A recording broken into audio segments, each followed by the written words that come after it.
Full Metal Jacket isn't just a war movie.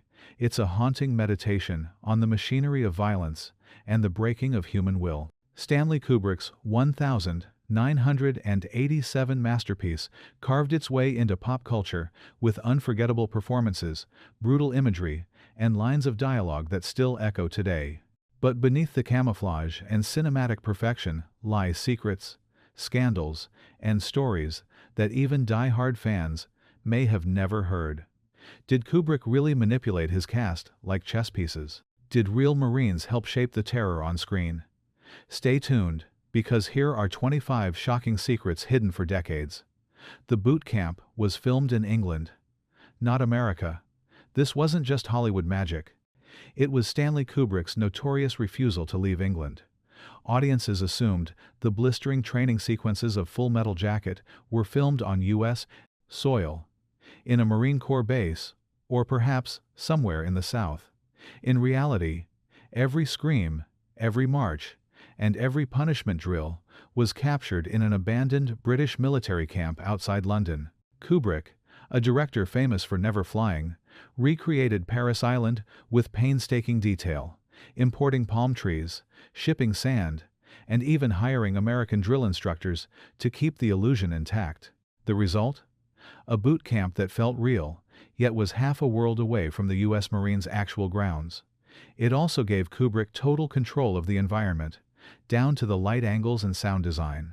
What audiences didn't know was that nearly every soldier's nightmare training montage unfolded under the watchful eye of Kubrick's perfectionism in chilly British air. That haunting realism was both authentic and artificial, a paradox that only Kubrick could conjure. R. Lee Ermey wasn't supposed to play the drill instructor. This wasn't casting genius at first. It was an accident of persistence. Initially, R. Lee Ermey was brought on simply as a technical advisor. He was a former Marine drill instructor with combat experience in Vietnam, tasked with training the actors and making sure every order, curse, and insult felt authentic. But Kubrick quickly noticed something electrifying: Ermey's ability to unleash torrents of verbal abuse without repeating himself. To prove his worth, Ermey filmed an audition tape where he barked insults at imaginary recruits for 15 minutes straight, never flinching, even as fruit and tennis balls were hurled at his head. Kubrick was convinced. Instead of just advising, Ermey became the iconic Gunnery Sergeant Hartman, a role that critics and veterans alike declared terrifyingly real. In fact, much of his dialogue was improvised, taken straight from his Marine experience. What fans never realized was that one man's determination transformed Full Metal Jacket's most unforgettable character from a consultant's footnote into cinematic legend. Kubrick made Matthew Modine keep a journal, and it saved the film. This wasn't just method acting, it was survival on a Kubrick set. Matthew Modine, who played Private Joker, often felt overwhelmed by Kubrick's obsessive direction and endless retakes. To cope, he started keeping a daily journal, at Kubrick's request. The director wanted every thought, frustration, and observation written down, believing it would keep Modine immersed in Joker's psyche. But those journals did more than ground the actor. Years later, they became the foundation of Modine's behind-the-scenes book, Full Metal Jacket Diary, one of the only insider records of Kubrick's closed set. His candid notes revealed the exhaustion, the humor, and the emotional breakdowns that plagued the cast during the grueling shoot. Audiences see a Joker who's sarcastic, detached, yet scarred by what he witnesses. What they don't realize is that Modine's own survival depended on recording his reality, blurring the line between actor and character. Without that journal, much of Full Metal Jacket's hidden history might have been lost forever. The Vietnam sequences were shot in a gasworks outside London. Not Vietnam, not even Southeast Asia, but an abandoned gasworks in Beckton, East London. Kubrick, ever the perfectionist, refused to film on location. Instead, he scouted industrial ruins and discovered the derelict Beckton gasworks. With its charred buildings and skeletal remains, it became the smoldering city of Hue. Kubrick imported hundreds of palm trees from Spain and painted graffiti in Vietnamese to complete the illusion. Even more remarkable? He studied thousands of Vietnam War photographs and newsreels to replicate exact bomb craters, rubble patterns, and skylines. He even arranged pyrotechnics to mimic napalm blasts. What audiences didn't realize was that the terrifying urban combat sequences weren't filmed in a jungle, but in a bleak, British wasteland. The soldiers running through smoke and fire were not thousands of miles from home, but just a train ride from central London. That eerie contradiction gave the film an uncanny authenticity, turning a forgotten corner of England into one of cinema's most harrowing war zones. Vincent D'Onofrio's weight gain broke records. This wasn't dedication. It was physical punishment. To play the tragic Private Leonard Gomer Pyle, Lawrence, Vincent D'Onofrio was asked to gain weight. Kubrick wanted him to look soft, out of shape, and painfully unfit. The young actor threw himself into the transformation, gaining 70 pounds, a record at the time for any actor preparing for a role. The sudden change left him nearly immobile. He struggled with basic tasks and suffered injuries during training sequences. Co-stars recalled him being unable to climb obstacles or keep pace with marches, which only fueled the humiliation Kubrick wanted on screen. But the cost was immense. D'Onofrio later admitted it took over a year to shed the weight, and his body was never quite the same. The performance, however, became legendary. Audiences saw a fragile man broken by brutality, never realizing that the actor himself endured a punishing transformation to capture Pyle's descent into despair. The opening haircut scene was real and brutal. This wasn't a prop barber chair. It was a real initiation. From the very first frame, Kubrick wanted to strip the actors and their characters of individuality. The famous opening sequence, where recruits get their heads shaved to the scalp, was filmed exactly as shown. Real barbers buzzed off real hair in one take, leaving the actors stunned. Kubrick intentionally scheduled the scene on day one, ensuring the men walked onto set as themselves and walked off, transformed into anonymous soldiers. The camera lingers on faces, frozen between fear and numbness. That wasn't acting. The recruits were visibly shaken, some nearly in tears, knowing there was no going back. Kubrick loved it. He believed it captured the essence of Marine indoctrination, the erasure of personal identity. What audiences didn't know was that those blank stares weren't rehearsed expressions. They were raw, spontaneous reactions to losing something deeply personal. In one shot, Kubrick managed to signal the entire film's theme: individuality ground away, leaving only war machines in uniform. Kubrick shot 35 takes of the "This is my rifle" chant. This wasn't military precision. It was Kubrick's obsession with rhythm. The iconic Rifle Creed scene, where Marines chant in unison while clutching their weapons, looks mechanical, chilling, and disturbingly rehearsed. That's because it was. Kubrick forced the actors to repeat the chant 35 times until he achieved the cadence he wanted. He wasn't after military authenticity alone. He wanted to create a hypnotic ritual that blurred the line between worship and indoctrination. Veterans later remarked that the chant felt eerily accurate to real boot camp, but the actors remembered it as torture. Voices cracked, tempers flared, and exhaustion set in. Yet Kubrick kept rolling until every syllable landed with the weight of religious dogma. What audiences didn't realize was that Kubrick wasn't filming a drill. He was constructing a cinematic hymn to dehumanization. Each "This is my rifle, this is my gun" became less about lines on a page and more about the psychological stripping of recruits. The result is unforgettable and unsettling. A helicopter gunner's dialogue was taken from real soldiers. This wasn't just shocking screenwriting. It was reality bleeding into fiction.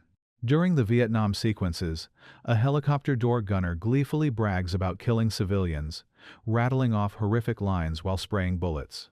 Audiences were horrified, but many assumed it was exaggerated for cinematic shock value. In truth, Kubrick based the gunner's dialogue on real Vietnam War accounts given by soldiers. Kubrick studied war journalism, letters home, and taped interviews where soldiers casually described atrocities. The script pulled directly from these disturbing testimonies.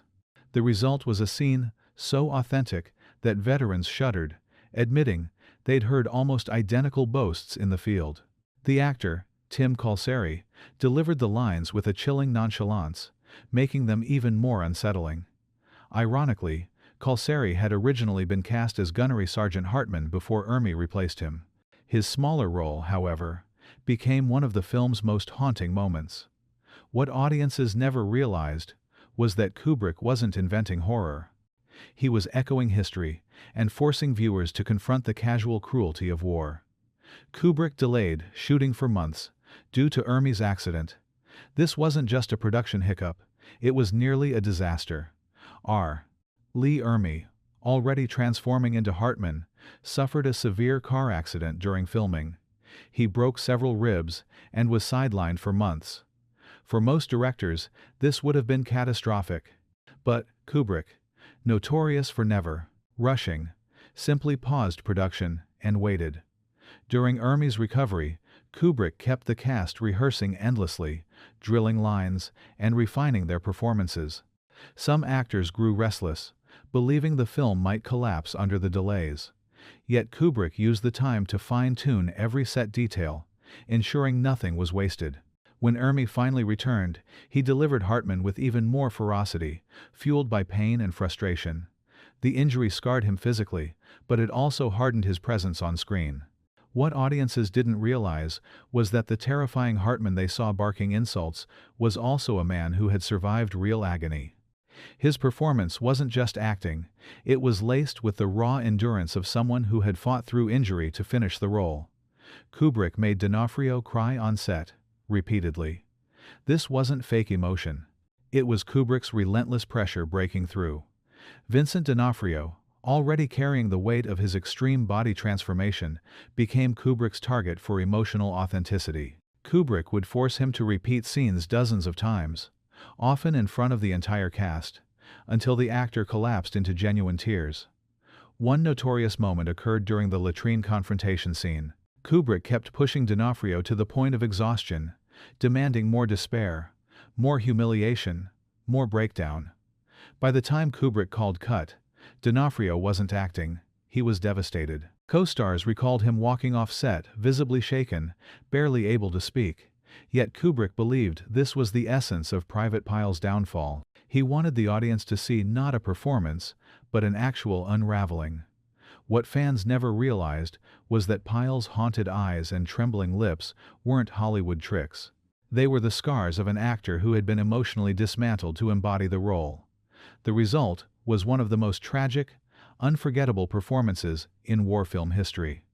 The famous "Me So" line sparked decades of controversy. This wasn't scripted shock, it was cultural fallout.